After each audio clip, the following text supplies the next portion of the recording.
Olá, meu amigo, minha irmã, você que é inscrito aqui no canal CRB, bom estarmos juntos novamente para meditarmos aqui na Palavra de Deus. E antes de ver a nossa vinheta, fica para a nossa meditação. Será que nós encontramos desculpas, como o mundo diz? Será que nós procuramos uma muleta para nos pendurarmos? Ou será que Cristo não é verdadeiro? Muitas vezes nós paramos e meditamos em algumas coisas e isso confunde a nossa cabeça e o nosso coração. E então o que fazer? Será que Cristo é real? Essa é a nossa reflexão desse vídeo logo após a nossa vinheta.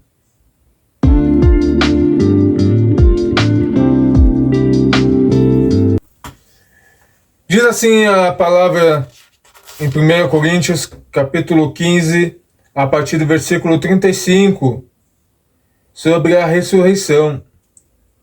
Mas alguém dirá: como é que os mortos ressuscitam? E com que corpo virão? Insensato, o que você semeia não nasce, se primeiro não morrer. E quando semeia, você não semeia o corpo que há de ser, mas o simples grão, como de trigo ou como qualquer outra semente.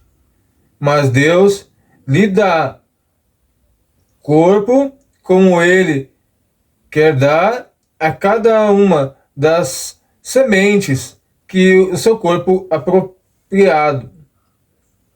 Mas toda a carne é a mesma, porém, uma é a carne dos seres humanos e a outra dos animais. Outra é a das aves e a outra dos peixes. Também há corpos celestiais e corpos terrestres.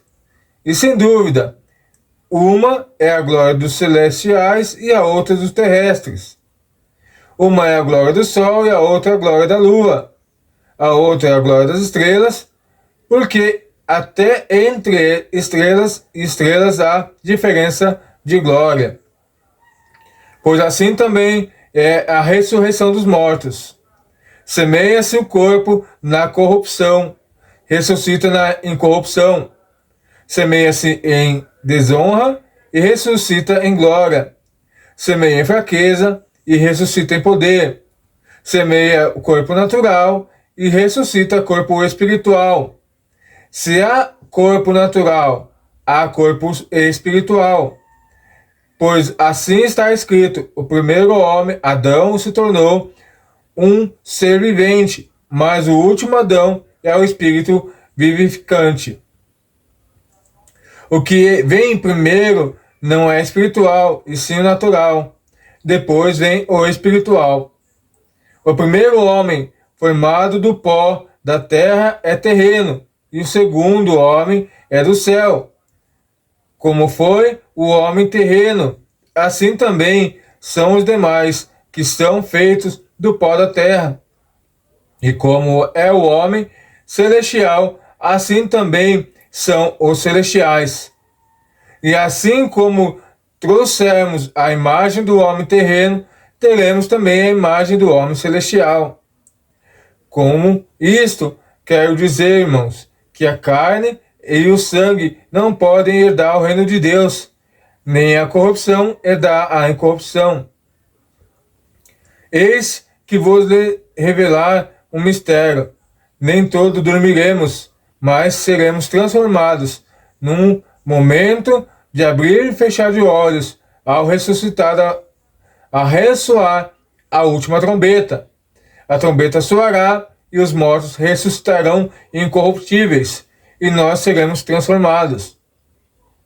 Porque é necessário que o corpo corruptível se revista de incorruptibilidade, e o corpo mortal se revista de imortabilidade. E quando este corpo corruptível se revestir de incorruptibilidade, e o que é mortal se revestir de imortalidade, então se cumprirá a palavra que está escrito: tragada foi a morte pela vitória. Onde está a morte, a tua vitória? Onde está a morte, o seu aguilhão? Então, começamos meditando essa palavra, onde Paulo escreve a carta aos Coríntios, nos dizendo sobre a honra e a desonra do corpo celestial e do corpo carnal. Se Cristo não tivesse ressuscitado, não tivesse existido, será que tantos homens em tantas gerações já não teria conseguido comprovar a sua inexistência? Aí você pode vir com o argumento: mas é que naquela época a ciência não era tão avançada. Tudo bem? E estamos no século XXI, uma tecnologia mais avançada que nossos ancestrais, mas mesmo assim, eles não conseguem provar a inexistência de Deus.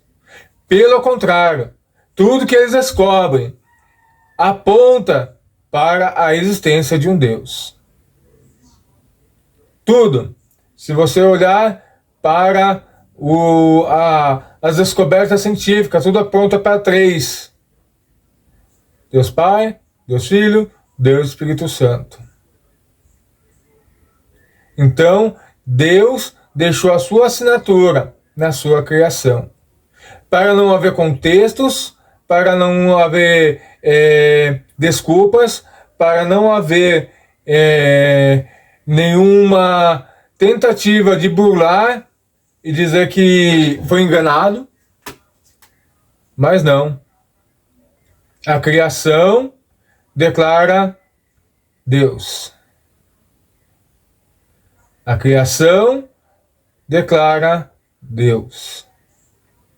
Tudo o que foi criado, que nós podemos enxergar, apalpar, tem as mãos de Deus. E a prova disso são as descobertas científicas e as descobertas arqueológicas. Então, por mais que o homem tenta dizer que a Bíblia está errada e que Deus não existe, Deus está vivo. Mais vivo do que nunca e mais visível aos olhos do homem, como nunca. Talvez lá no passado a Bíblia era mais temida, porque a Bíblia falava que a fé vem pelo ouvir e ouvir a voz de Deus. Feliz é o homem que não viu e creu. E hoje nós vemos Deus. Nós temos a indesculpa, nós nos tornamos indesculpáveis por dizer que Deus não existe, que nós não vemos Deus, porque a ciência está tão evoluída, a arqueologia está tão avançada, que todos eles apontam para um Deus criador, um Deus sustentador, colocando por terra as narrativas daqueles que questionam, daqueles que duvidam da existência de Deus. E se Paulo escreveu: se Cristo não havia ressuscitado, e vã é a nossa fé, vã a nossa pregação, hoje nós podemos viver o finalzinho desse capítulo, onde dissertam que Cristo ressuscitou e vive e se levantou dentre os mortos, e está à destra de Deus Pai. E é isso que incomoda a nossa geração. Por mais que eles acelerem o processo, acelerem as narrativas, querendo apontar para uma cruz onde existiu simplesmente um homem natural, alguém que se passava por filho de Deus ou de um Deus que não existe, a única coisa que eles conseguem encontrar é a direção, o apontamento para um Deus Criador. E tudo o que ele tentam defender caindo por terra. Desde a desculpa da evolução, a desculpa do Big Bang, a desculpa... Hoje eles não conseguem sustentar, porque não só mais a Bíblia aponta para o Deus Criador, mas a própria ciência atual aponta para um Deus Criador. Talvez eles coloquem um rótulo diferente, eles não queiram reconhecer que o Deus de Israel, o Deus onipotente, onisciente, onipresente, é o Deus verdadeiro.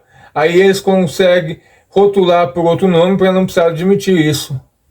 Mas tudo aponta para um único Deus. O Deus vivo e verdadeiro, que deixou no nosso DNA, deixou na sua criação a sua assinatura. Por isso que para nós que já cremos é muito fácil e anunciarmos e pregarmos este Deus, mas para quem está nas trevas, está na escuridão, é temoroso porque aponta os seus erros, os seus pecados, e eles não querem largar essa vida, que aos seus olhos é uma maravilha, mas quando eles ouvem a palavra de repreensão, de conserto, de... não é repúdio, mas uma palavra de exortação, acho que é a palavra mais certa, uma palavra de repreensão, eles já querem censurar, eles já querem nos calar, mas a Bíblia não cala. Por mais que eles redigem ela, por mais que eles queiram mudar as coisas aqui, Deus vai continuar sendo Deus e tudo vai apontar para esse Deus. Que Deus possa nos abençoar, que Deus possa guardar nosso coração, que Deus possa guardar a nossa mente, para que nós possamos não nos desviarmos da presença desse Deus maravilhoso. Que Deus os abençoe, em nome de Jesus, e até o próximo vídeo aqui no canal CRB.